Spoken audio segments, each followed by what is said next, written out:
네가 가라, 하와이.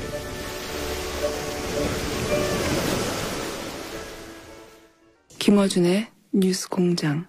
포항 지진의 250배가 와도 안전하다. 예. 2017년 11월 17일. 네. 3일 전이죠. 조선일보 기사입니다. 한국 원전 지진이 안전한가에 대한 분석 기사인데요. 그게 그렇지 않다라고 얘기하시는 분이 있습니다. 월성 2호기부터 4호기까지 설계와 제작에 직접 참여한 분입니다. 원자력 안전과 미래의 이정윤 대표, 저희가 스튜디오에 직접 모셨습니다. 안녕하십니까? 안녕하세요. 네. 원전 설계에 그리고 제작에 직접 참여한 분이 어디 있는지 저희가 찾다가 대표님을 찾았습니다. 우선 언제부터 이 관련 일을 하셨습니까? 원전 2호기부터 4호기 제작할 때는 무슨 일을 하셨어요, 그때? 예, 91년도에 이제 한국 원자력 연구원에서 네. 캐나다 원자력 공사와 공동 원자력 공동 설계를 시작을 했습니다. 그때 91년도에 그때 제가 참여해서 캐나다에서 저희들은 이제 원자로 기계 설계 쪽은 캐나다에서 3년간 수행을 하고 한국 들어와서 현장 시공할 때 그걸 이제 마무리하는 그런 형태로 진행을 했습니다. 그때 당시 소속이 어떻게 되셨습니까? 예, 원자력 연구원이었습니다. 원자력 연구원. 한국 원자력 연구원에 그러면 그때는 신분이 연구원이셨나요? 예. 그렇군요. 그야말로 월성 2호기부터 4호기요? 예. 2호기부터 4호기에 설계와 제작에 직접 참여하신 분입니다. 그렇기 때문에 토를 달지 마라. 직접 참여하신. 처음에는 그러니까 캐나다에서 배워온 거군요. 이 2호기부터 4호기까지는. 예, 중수로는 캐나다가 원래 설계 소유권을 가지고 있죠. 그렇군요. 네. 그래서 직접 설계하고 제작을 참여하셨고. 근데 이제 원전은 설계할 때부터 지진에 대비하는 설계를 하죠. 예, 기본적으로 부지 특성부터 조사를 해서 기계 자체가 원자로부터 전체가 내진 설계를 하도록 돼 있습니다. 규정이 규정화돼서 그것이 법적으로 하게 돼 있습니다. 그 설계 기준이 6.5였던 건 맞습니까? 그 당시는 리터 규모라든가 이런 진도 이런 걸로 따지는 게 아니고 집안 가속도 기준으로 0.2G. 집안 가속도 기준으로 따졌다고 하시는데 집안 가속도라는 게 발전소 부지가 어느 정도 흔들리느냐. 그 힘. 가속도를 기준으로 땅을 흔드는 힘의 정도가 0.2G. 근데 그 0.2G가 바로 6.5 지진에 해당된다라고 많이 얘기하죠. 그래서 6.5라는 수치가 나오고 6.5 리터 이야기를 하는 거군요. 근데 실제로 그때는 리터 기준으로 한 게 아니라 집안 가속도 기준으로 했는데 그게 0.2였다. 그 집안 가속도를 말씀하시니까 이제 찾아보면 이번에 포항의 지진은 지방 가속도가 0.013G였다라고 측정이 됐다고 합니다. 그래서 그러면 이제 0.2에 비하자면 10분의 1 정도도 안 되니까 이게 안전하다 이렇게 얘기를 하고 그리고 리터 기준으로 따지자면 6.5나 7, 250배의 큰 강도의 지진이 와도 안전하다 이렇게 얘기하는 거거든요. 이런 주장을 조선일보가 계속 연속으로 최근에 그러니까 원전 안전에 대한 이야기 많이 나오고 지진이 나다 보니까 특히 이제 그러면은 이제 최근에 이제 그 원전을 더 짓자 결론이 났지 않습니까? 그게 혹시 영향을 받을까봐 신고리 원전 6호기를 건설 재개를 이제 결정했는데. 거기 영향을 받을까봐 아마 이런 기사를 내는 거라고 추정이 되긴 해요. 안전하다. 기존도 안전하고 앞으로 지을 건 안전하다. 그런 주장을 하는데 이 주장이 맞습니까? 안전을 그렇게 주장을 해서 되는 게 아니거든요. 안전은 그렇죠. 입증이 돼야 되는 거거든요. 그런데 그렇게 발전소는 관리 상태가 어떤지 그거에 대해 실상을 얘기하지 않고 그냥 내진 설계가 이루어졌기 때문에 문제가 없다 이런 식으로 예. 그냥 홍보성으로 얘기하는 거 아닌가. 저는 이제 그런 거는 좀 적절하지 않다고 봅니다. 그런 주장은 적절하지 않다. 좀 더 구체적으로 내진 설계가 6.5나 7 기준으로 되어 있기 때문에 6.5나 7이라는 건 지금 포항 지진의 250배나 큰 지진인데 그 정도 와도 그런 설계가 되어 있으니 문제 없다. 이 주장이 과학적으로 전문가로서 왜 이게 말이 안 되는 겁니까? 그렇게 단정하면 안 되는 겁니까? 저는 이제 양산단층이 살아있기 때문에 예. 이번에 이제 포항에서 또 지진이 또 일어나지 않습니까? 예. 그러면 양산단층 일대가 예. 활성화돼 있다 이렇게 예. 보는 게 맞습니다. 예. 그러면 지진이 양산단층 일대에서 어디서든지 발생할 수 있다는 거예요. 지금은 포항이라는 먼 지역에서 한 40km 떨어진 곳은 떨어져서 예. 발생됐기 때문에 예. 발전소에 10분의 1 설계 기준이 10분의 1 정도의 약한 예. 영향을 줬을 뿐이지 예.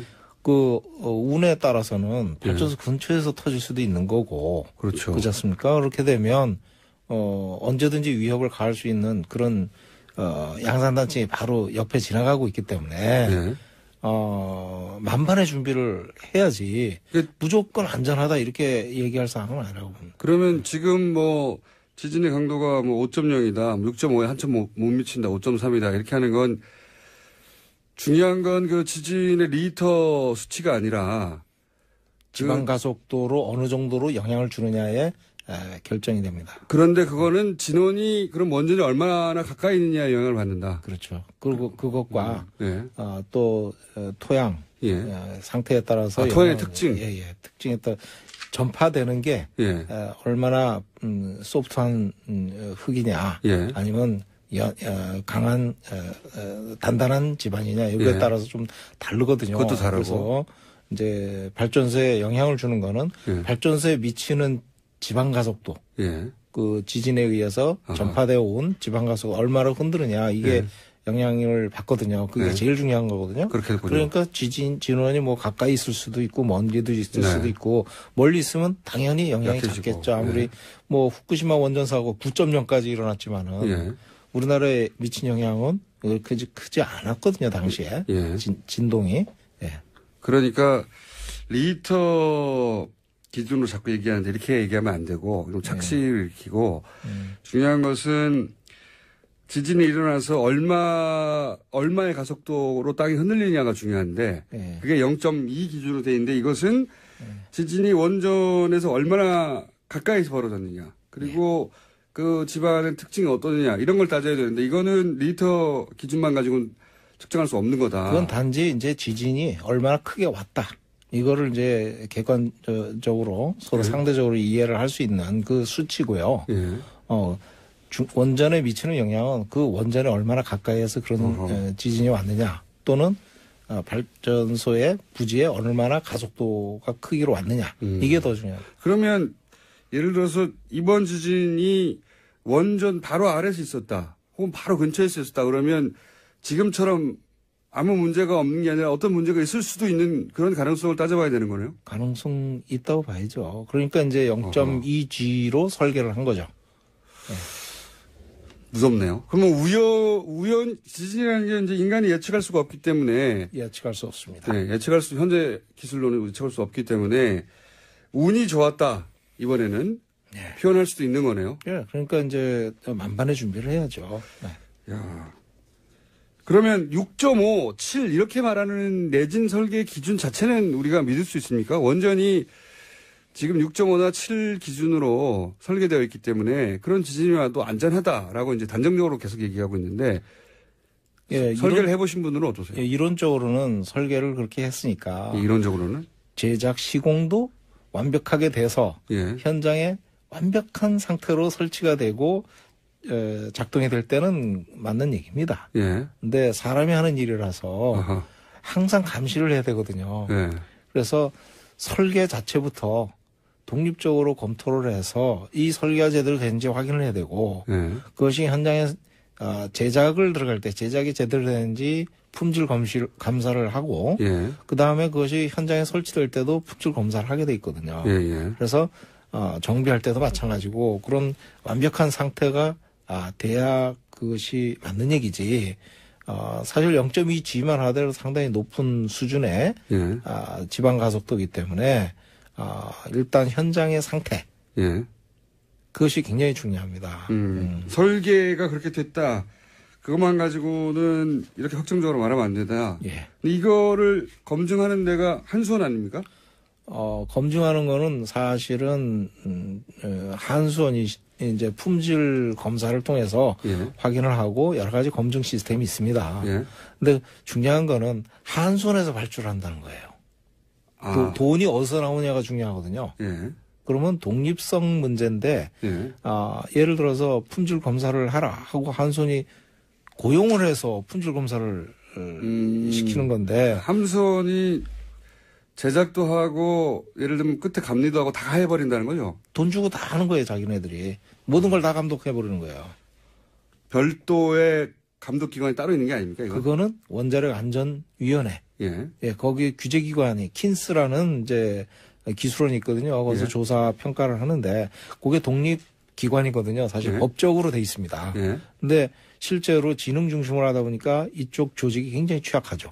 사람도 부족하고 예산도 부족하고 뭐 그렇게 돼 있죠. 그러니까 지금 우려하시는 바는 만약에 칠 내진 설계가 제대로 됐는지부터 시작해가지고 감리까지 쭉 다 확인해야 되는데 그걸 한 기관에서 다 하기 때문에 그걸 어떻게 확인할 수가 있냐. 예. 한 기관이 자기들은 원전을 짓고자 하는 기관인데 이 기관이 처음 설계부터 시작해서 마지막 감리까지 다 사실상 장악하고 있어서 예. 한수원이 마음대로 안전하다고 해버리면 그냥 안전하게 되는 거네요. 그러니까 물어볼 데가 없으니까 다 한수원 가서 물어보거든요. 안전하냐 이렇게. 한수원은 당해 사업자니까 안전하다고 그러죠. 그래서 지금 설계와 제작에 직접 참여하신 분으로서 지금 이야기하는 250배 지진이 와도 안전하다고 하는 기사 이렇게 단정적으로 말하는 건 이렇게 단정적으로 말할 수 없다. 예. 라고 단정하시는군요. 예. 거꾸로. 예. 그러면 이 기사 같은 걸 읽으시면 어떤 기분이 드십니까? 좀 자신감도 아니고요. 예. 자만심도 아니고 이건 경박스러운 겁니다. 자연 지진에 대해서 예. 이렇게 큰 소리 칠 수 있는 인간이 누가 있냐. 예? 그렇군요. 직접 설계를 해보신 분으로서 계속 강조합니다만 직접 설계하고 제작을 하셨던 분으로서 아니 자기들이 뭐라고 이렇게 단정하고 있나. 예. 예. 이렇게 단정할 수 없지. 예를 들어 후쿠시마 같은 경우요.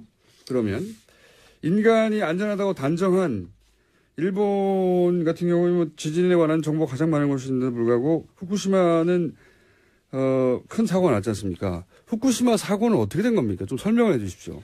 후쿠시마 사고는 간단합니다. 지금 해결료를 냉각을 시켜줘야 되는데 냉각시키지 못하면 온도가 무한대로 올라가거든요. 이론적으로는. 그렇겠죠. 근데 자연 상태에서는 6,000도까지 올라가는 걸로 돼 있어요. 6,000도요? 예. 네. 그러니까 안 녹이는 재료가 없는 거예요, 지구상에서. 6,000도면 다 뚫어버리겠죠. 다 뚫어버리죠. 네. 그러니까 그렇게까지 위험하니까 냉각을 항상 시켜줘야 됩니다. 해결을. 점화가 되고 나서는 항상 냉각을 시켜줘야 되는데 그 냉각시키는 게 물로 냉각을 시키잖아요. 예.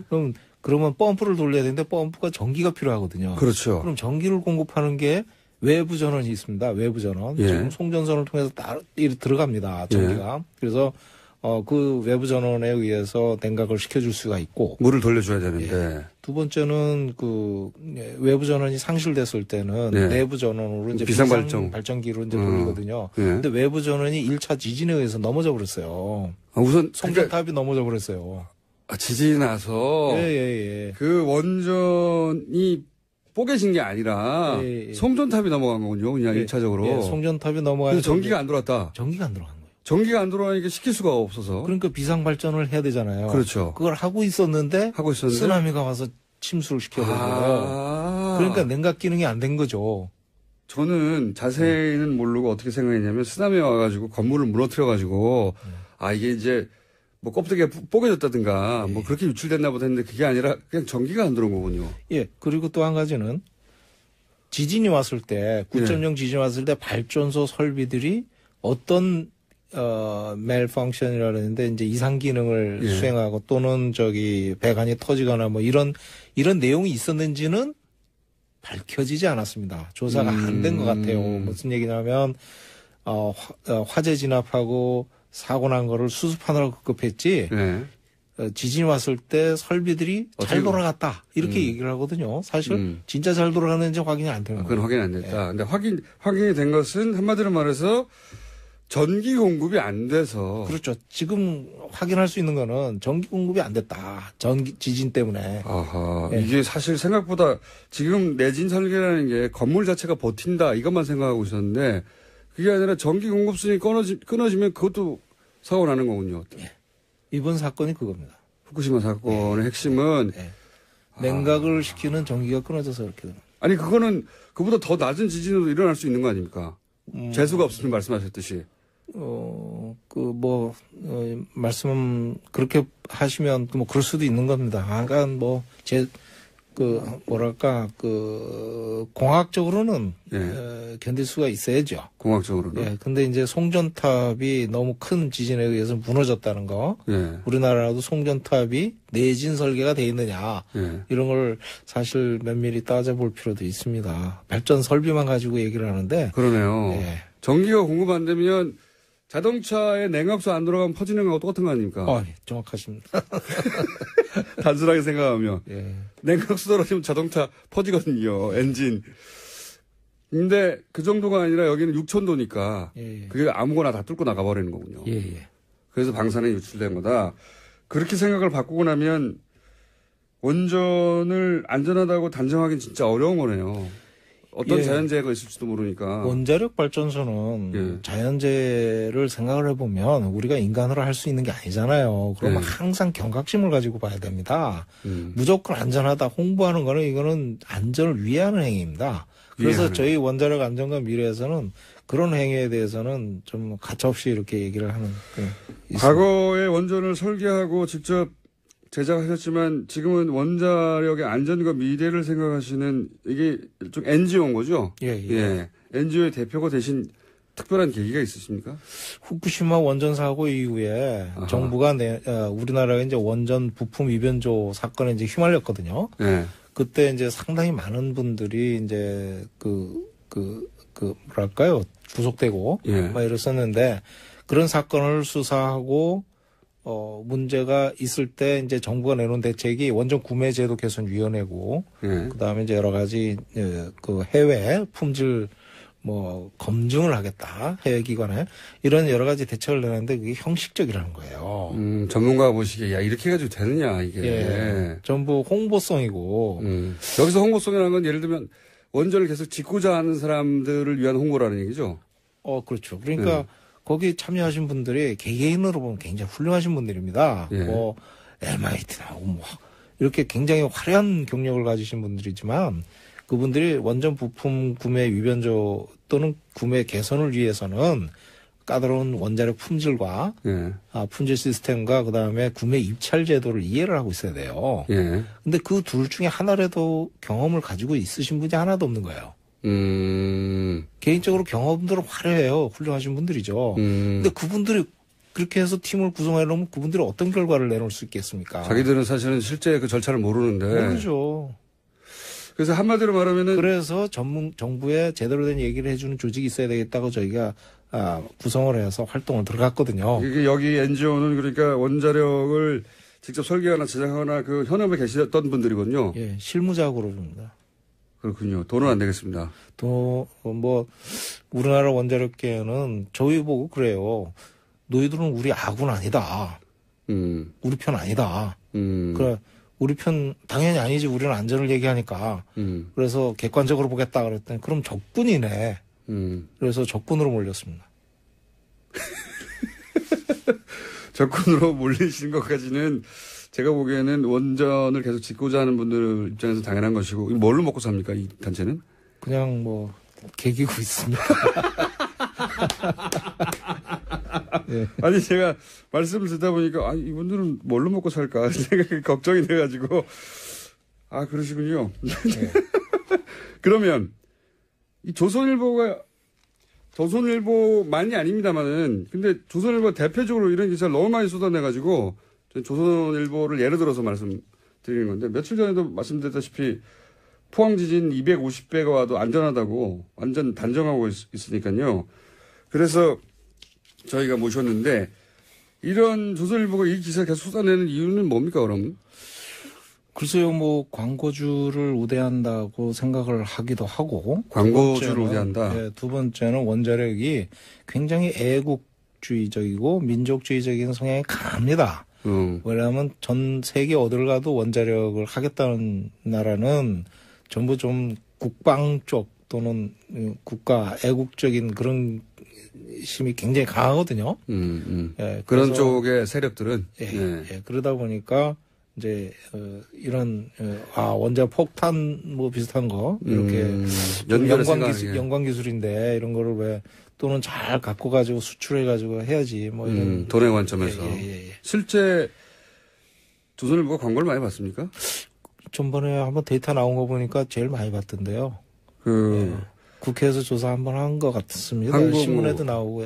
한국 수력원자력 이런 곳에서. 예. 그렇게 연결할 수도 있고 거꾸로 조선일보가 그런 얘기를 하니까 거기다 광고를 많이 줄 수도 있고.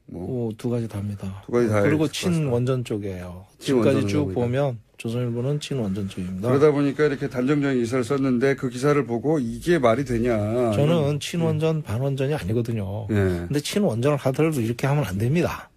안전을 호도하는 식으로 얘기를 하면 안 되는 거죠.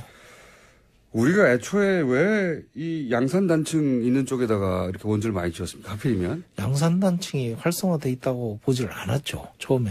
그때는. 예.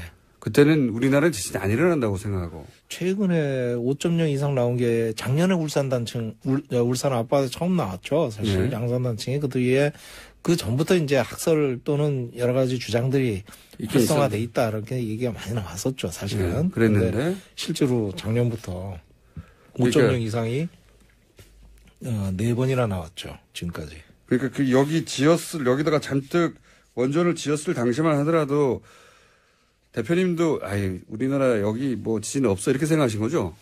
제 기억이 없으니까요. 그러니까 지진이 안 일어난다고 생각하고 원전을 거기다 지었고. 예. 그래서 이제 그 당시 지방가속도 0.2G를 적용한 거는 그 당시 전 세계적으로 보편적으로 이제 안정된 집안에서는 0.2G를 표준으로 채택하고 있었거든요. 지금은 이제 좀 강화되는 추세입니다. 그런데 0.3G로 올리고 뭐. 예. 그렇군요. 근데 안정된 집안에서 기준이 0.1을 지었고 거기는 지진이 없다고 생각했으니까. 근데 지금 지진이 일어나고 있다. 그럼 안전 기준을 더 강화해야 되고 지금 제대로 돌아가 있는지 한수원이 아니라 독립적인 기관에서 점검을 나가봐야 되겠네요. 그거는 지금 하고 있는 걸로 알고 있습니다. 중요한 거는 이제 킨스 원안이 킨스랑 이제 합동으로 이렇게 작업을 하고 있어요. 그래서 그런 것들이 잘 지켜지리라고 생각하지만은 저희들 이제 객관적으로 이래 쭉 뭐 주마간산으로 이래 볼 때는 좀 안전 보강이 좀 현장 상태 그거를 제대로 보고 보강을 하고 이렇게 해야 되는데 사실 돈이 들어가는 거잖아요. 그 사업자에 맡겨서는 될 일이 아니라고 봅니다. 이걸 사업자에 맡기면 안 된다. 한수원에 맡기면 안 된다. 돈이 들어가는데 사업자는 어떻게든 유리한 방향으로 가려고 그러겠죠. 그건 뭐 고양이 앞에 생선을 주는 이거 얘기를 좀 더 들어봐야 되겠는데 오늘은 저희가 일부만 할게요. 일부만 하고요. 그러니까 원전의 설계와 제작에 직접 참여하셨고 한수원에 계셨었고 한국원자력연구원에 계셨었고 그리고 이제 원전을 반대하는 입장이 아닌데도 불구하고 지금 수준으로 이렇게 쭉 가서 이렇게 안전을 단정하고 와서는 안 되고 큰일 나죠. 한수원에 모든 걸 맡겨서도 안 된다. 그럼요. 구조적인 문제가 있는 거예요. 지금 안전이 불안한 게 한수원이라는 또는 원자력 산업계 전체가 구조적인 문제가 있는 거예요. 그 구조적인 문제를 저희가 다시 한번 다음 주에 한 번 더 나오십시오.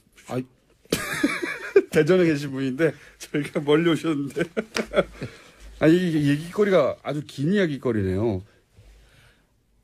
이게 원전을 반대하는 입장이 아닌 분이 하시는 얘기라 그리고 설계에 직접 참여하시는 분이라 저희가 좀 새겨들어야 될 것 같습니다. 오늘 일부 하고요. 다음 주에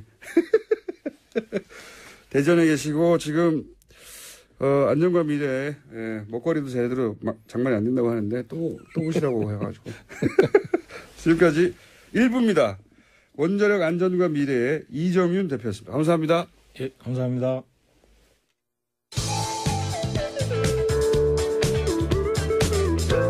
뻔한 시사는 아무 데서나 들을 수 있습니다. 다른 뉴스 김어준의 뉴스 공장.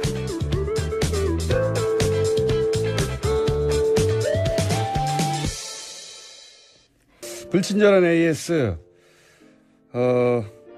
저희가 3부 첫 순서에 니가 가라 하와이 계속 트는데 왜 트냐고. 왜냐하면 TBS 사장님이 저희가 두 자릿수 청취율 돌파하면 하와이 보내주기로 했거든요. 아직 소식이 없어요. 사장님! 그래서 항의의 뜻으로 저희 PD가 제작하고 있습니다. 네, 요즘 중동이 시끄럽습니다. 궁금해서 저희가 각 당사자국에서 이 사안을 보면 이 중동 사태가 어떻게 보일까? 오늘 첫 시간입니다. 테헤란대, 이란에 있는 겁니다. 테헤란도에 있는 게 아니라 우리나라. 이란에 있는 테헤란대에서 정치 외교학을 전공하신 정재희 대표님 나오셨습니다. 안녕하십니까? 네, 안녕하세요. 네. 이란 전문가. 아니, 근데 테헤란대 가서 정치 외교를 전공한 우리나라 사람이 몇 명이나 있나요? 제가 알기로는 저랑 저희 교수님. 두 사람. 근데 한 명 더 있을 수도 있고, 네. 나 본인이 알기엔 두 사람밖에 없다. 한 명 더 있나, 네. 3명? 네, 국내 총 3명밖에 없습니까? 그런 것 같아요. 그렇게 우리가 이란 전문가가 드물어요. 교수님은 그럼 몇 년도에 가셨습니까? 저희 교수님은 제가 알기로는 80년대에 가신 걸로 알고 있어요. 네. 선구자시네요. 그리고 본인이 그러면 2000년대 가신 겁니까? 네네. 저는 2013년이었죠. 13년에? 네네. 교수님 이후로 30년간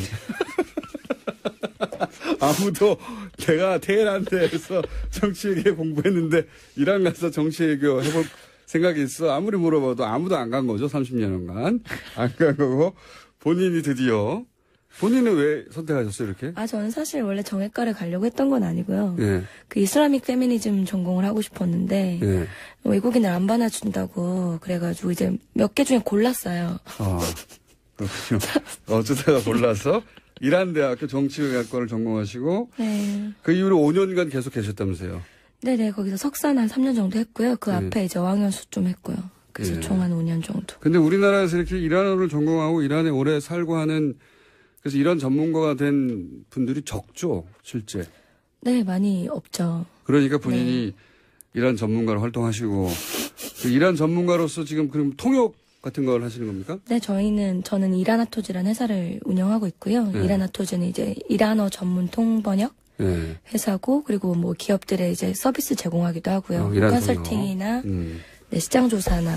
알겠습니다. 굉장히 뭐 영어 통번역 하는 분들이나 다른 언어는 굉장히 많은데 이란어 통번역을 전문으로 하는 곳은 없는 거죠, 거의. 네네. 여기밖에. 그렇죠. 네.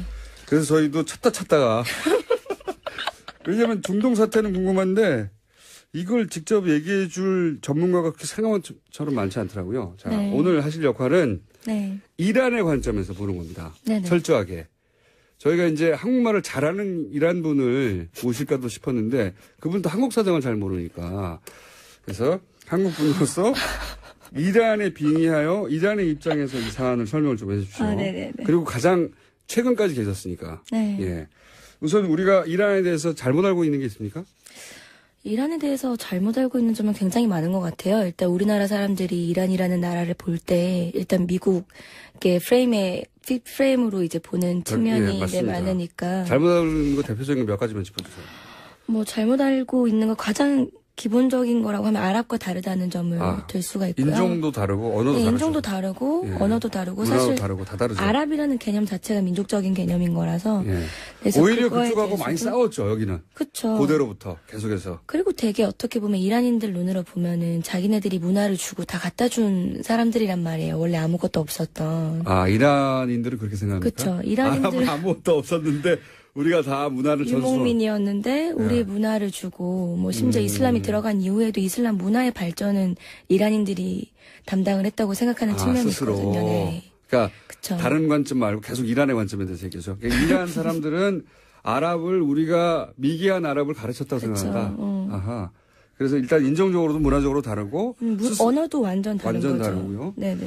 그 300이라는 영화도 이 페르시아 여기가 페르시아 자기들은 페르시아 제국의 후예라고 생각하죠. 네, 그렇죠. 네. 그 300에 등장하는 나쁜 놈들 이 사람들입니다. 그러니까 서구의 입장에서 보자면 나쁜 놈들이에요. 저는 굉장히 왜곡된 거죠. 그래서 그것도 그 영화 이제 나왔을 때도 대사관 측에서 항의를 굉장히 많이 했을 이란 거예요. 대사관에서 네네. 우리 그렇게 괴물이 아니다. 그렇죠. 어쨌든 서구의 입장에서는 그 괴물로 보였던. 그리고 나서 또 잘못 알고 있는 게 뭡니까?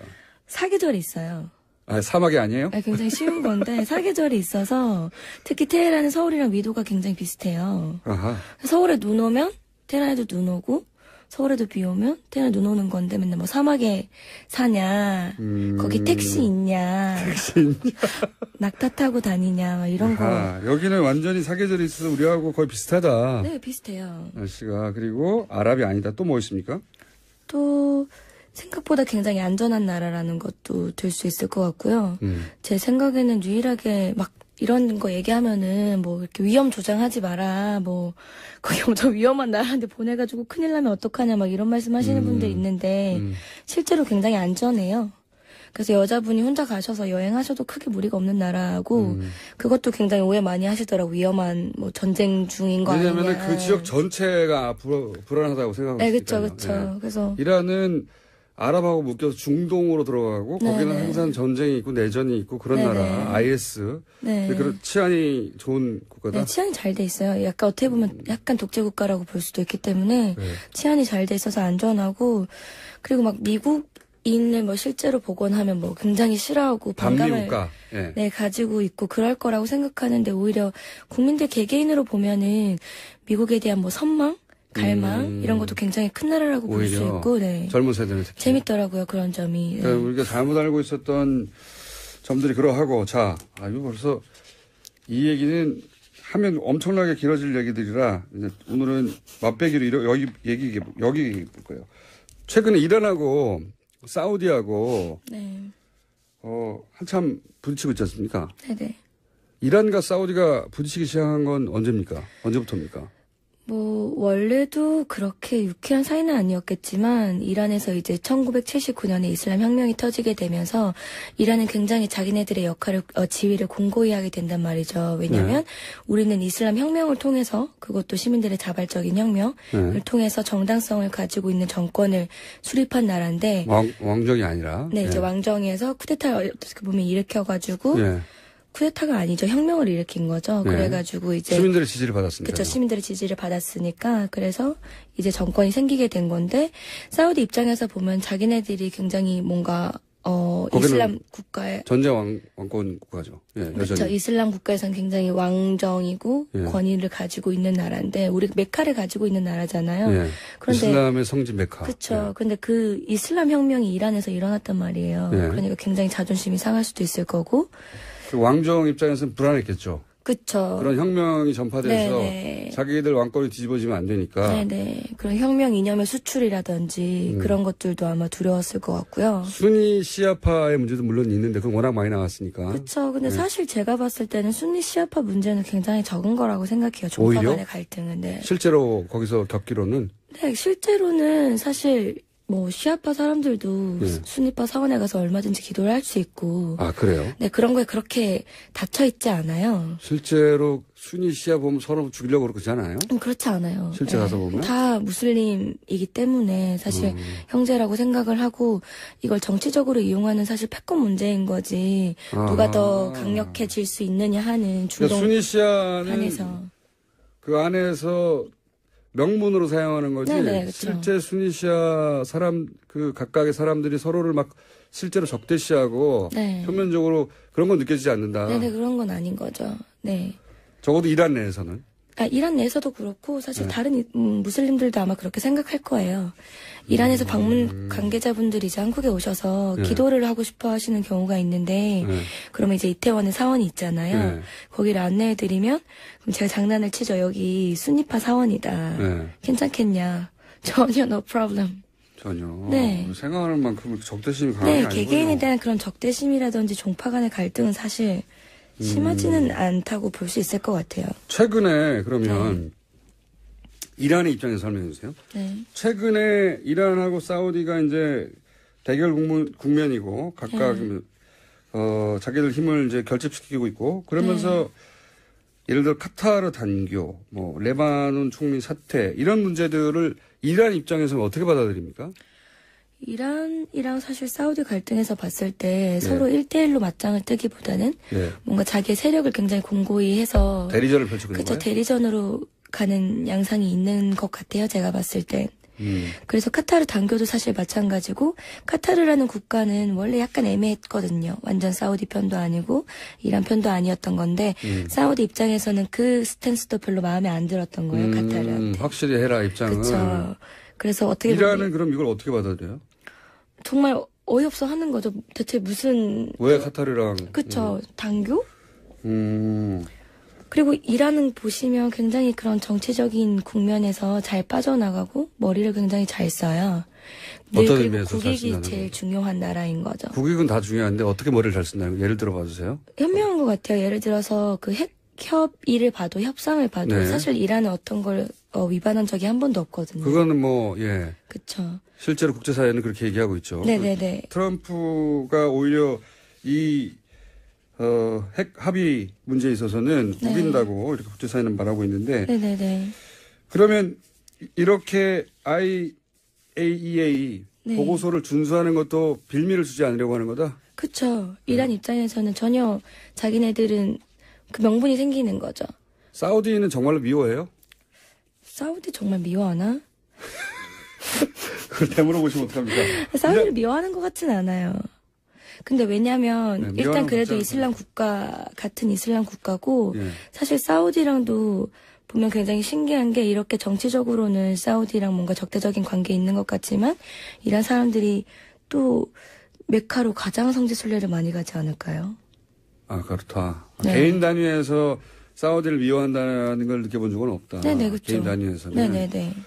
지금 저희가 이제 압축적으로 좀 빨리 진행하고 있는데 하시는 거 보고 고정으로 할까 말까 생각하려고.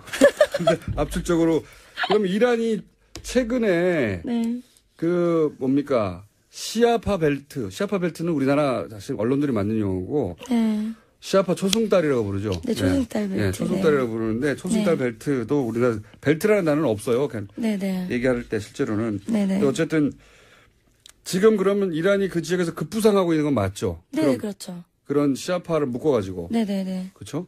거기에 대해서 이란 사람들 스스로 굉장히 자부심을 갖고 있습니까? 자부심을 가지고 있다기보다는 사실 이게 지금 주목하고 있는 건데 옛날부터 이란은 굉장히 시아파 국가들의 형님 국가? 네, 그렇죠. 라고 볼 수 있었어요. 그래서 어떤 사건이 터졌을 때마다 뭐 시리아도 그렇고 뭐 내전이 일어나서 이제 여기까지 해야 되겠습니다. 아쉽네요. 다음 시간 또 만나겠습니다. 정재희 대표였습니다. 안녕. 네, 감사합니다.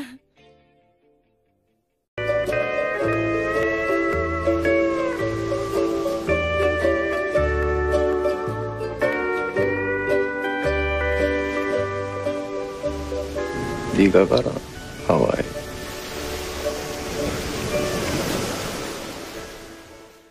김어준의 뉴스 공장.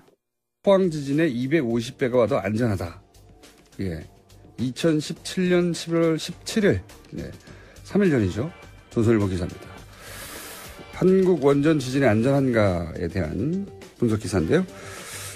그게 그렇지 않다라고 얘기하시는 분이 있습니다. 월성 2호기부터 4호기까지 설계와 제작에 직접 참여한 분입니다. 원자력 안전과 미래의 이정윤 대표 저희가 스튜디오에 직접 모셨습니다. 안녕하십니까? 안녕하세요. 네. 원전 설계에 그리고 제작에 직접 참여한 분이 어디 있는지 저희가 찾다가 대표님을 찾았습니다. 우선 언제부터 이 관련 일을 하셨습니까? 원전 2호기부터 4호기 제작할 때는 무슨 일을 하셨어요, 그때? 예, 91년도에 이제 한국 원자력 연구원에서 캐나다 원자력 공사와 공동 원자력 설계 공동 설계를 시작을 했습니다. 그때 91년도에 그때 제가 참여해서 캐나다에서 저희들은 이제 원자로 기계 설계 쪽은 캐나다에서 3년간 수행을 하고 한국 들어와서 현장 시공할 때 그걸 이제 마무리하는 그런 형태로 진행을 했습니다. 그때 당시 소속이 어떻게 되셨습니까? 예, 원자력 연구원이었습니다. 원자력 연구원. 한국 원자력 연구원에 그러면 그때는 신분이 연구원이셨나요? 예. 그렇군요. 그야말로 월성 2호기부터 4호기요? 예. 2호기부터 4호기에 설계와 제작에 직접 참여하신 분입니다. 그렇기 때문에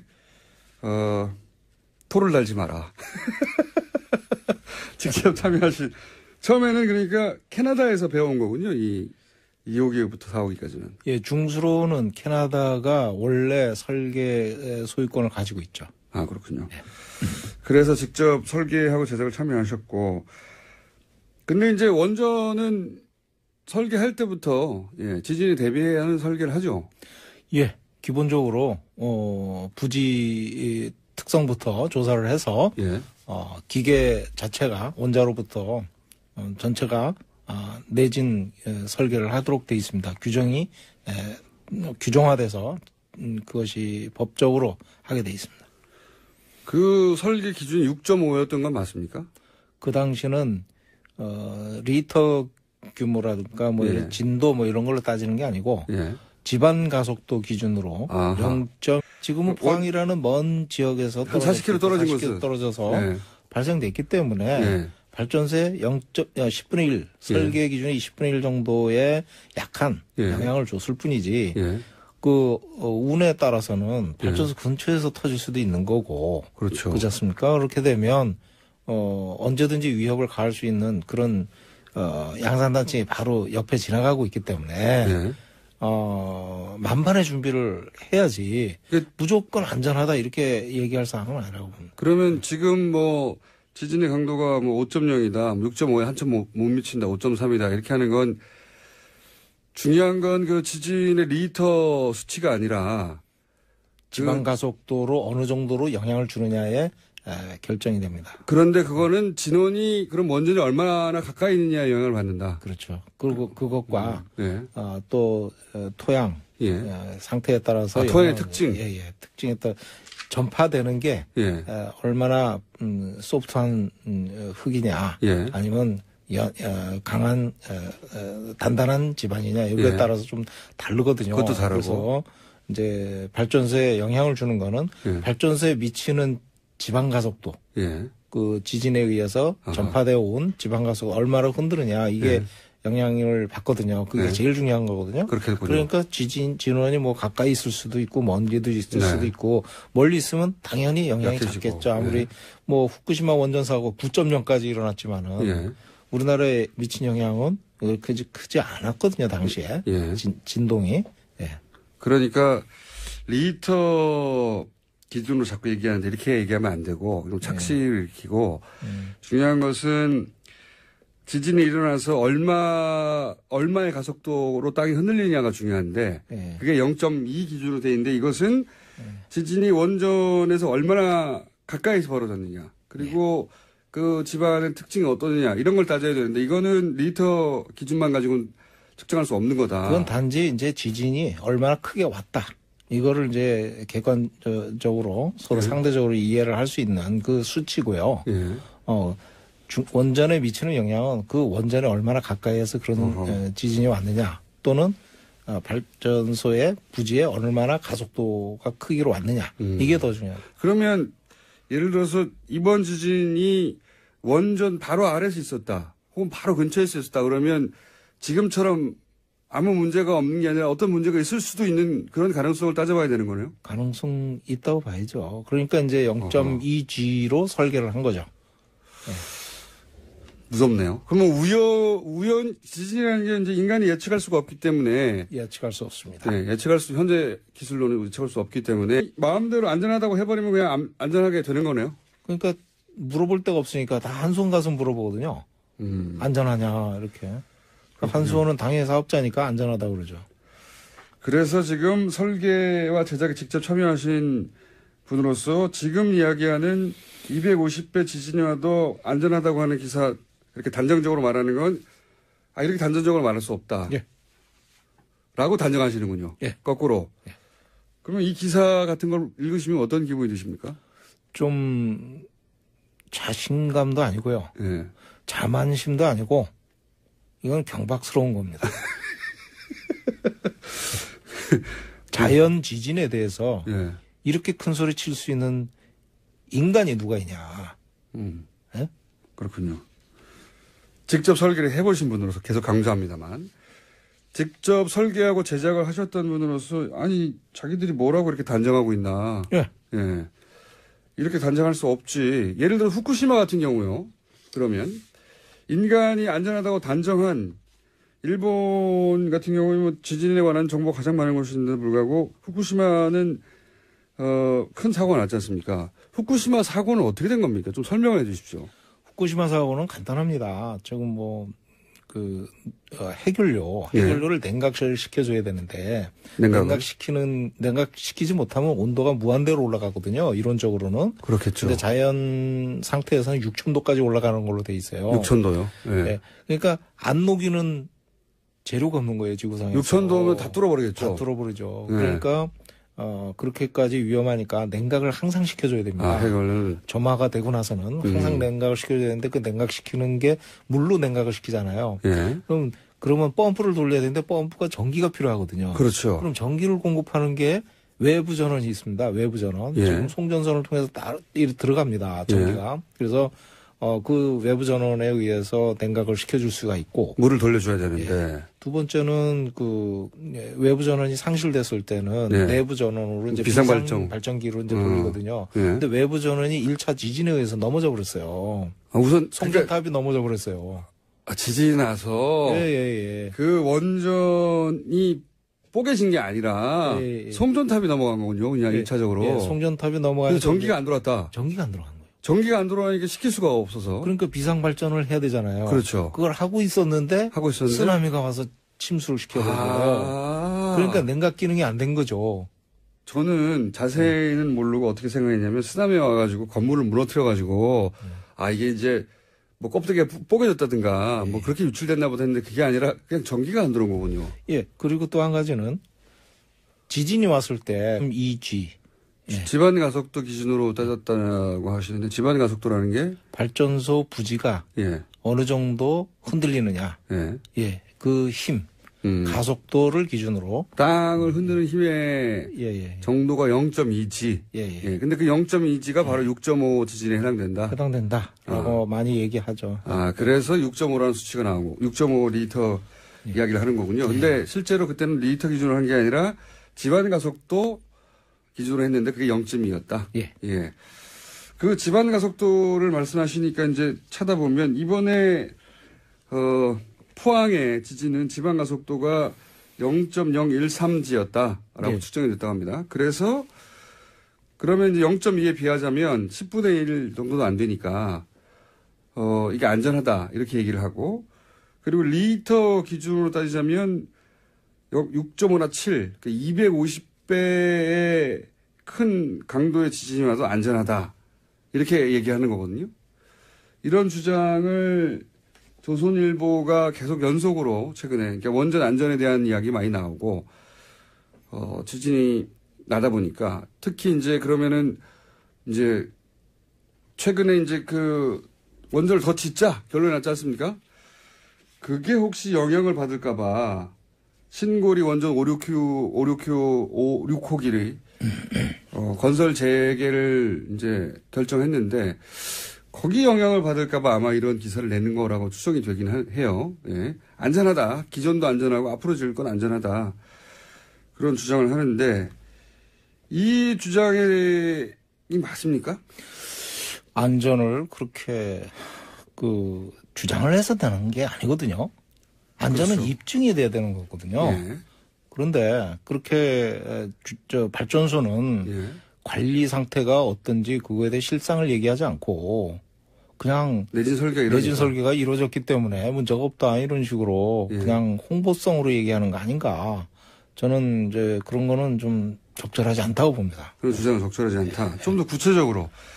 내진 설계가 6.5나 7 기준으로 되어 있기 때문에 6.5나 7이라는 건 지금 포항 지진의 250배나 큰 지진인데 그 정도 와도 그런 설계가 되어 있으니 문제 없다.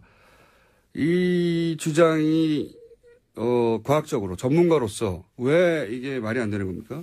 그렇게 단정하면 안 되는 겁니까? 저는 이제 양산단층이 살아있기 때문에 예. 이번에 이제 포항에서 또 지진이 또 일어나지 않습니까? 예. 그러면 양산단층 일대가 예. 활성화돼 있다 이렇게 예. 보는 게 맞습니다. 예. 그러면 지진이 양산단층 일대에서 어디서든지 발생할 수 있다는 거예요. 지금은 예. 운이 좋았다 이번에는 예. 표현할 수도 있는 거네요. 예, 그러니까 이제 만반의 준비를 해야죠. 네. 야. 그러면 6.5, 7 이렇게 말하는 내진 설계 기준 자체는 우리가 믿을 수 있습니까? 원전이 지금 6.5나 7 기준으로 설계되어 있기 때문에 그런 지진이 와도 안전하다라고 이제 단정적으로 계속 얘기하고 있는데 예, 설계를 해보신 분들은 어떠세요? 예, 이론적으로는 설계를 그렇게 했으니까 예, 이론적으로는? 제작 시공도 완벽하게 돼서 예. 현장에 완벽한 상태로 설치가 되고 작동이 될 때는 맞는 얘기입니다. 예. 근데 사람이 하는 일이라서 아하. 항상 감시를 해야 되거든요. 예. 그래서 설계 자체부터 독립적으로 검토를 해서 이 설계가 제대로 되는지 확인을 해야 되고 예. 그것이 현장에 제작을 들어갈 때 제작이 제대로 되는지 품질 감사를 하고 예. 그다음에 그것이 현장에 설치될 때도 품질 검사를 하게 돼 있거든요. 예. 예. 그래서 정비할 때도 마찬가지고 그런 완벽한 상태가 돼야 그것이 맞는 얘기지. 사실 0.2G만 하더라도 상당히 높은 수준의 예. 지방 가속도이기 때문에 일단 현장의 상태 예. 그것이 굉장히 중요합니다. 설계가 그렇게 됐다. 그것만 가지고는 이렇게 확정적으로 말하면 안 된다. 예. 이거를 검증하는 데가 한수원 아닙니까? 검증하는 거는 사실은 한수원이 이제 품질 검사를 통해서 예. 확인을 하고 여러 가지 검증 시스템이 있습니다. 예.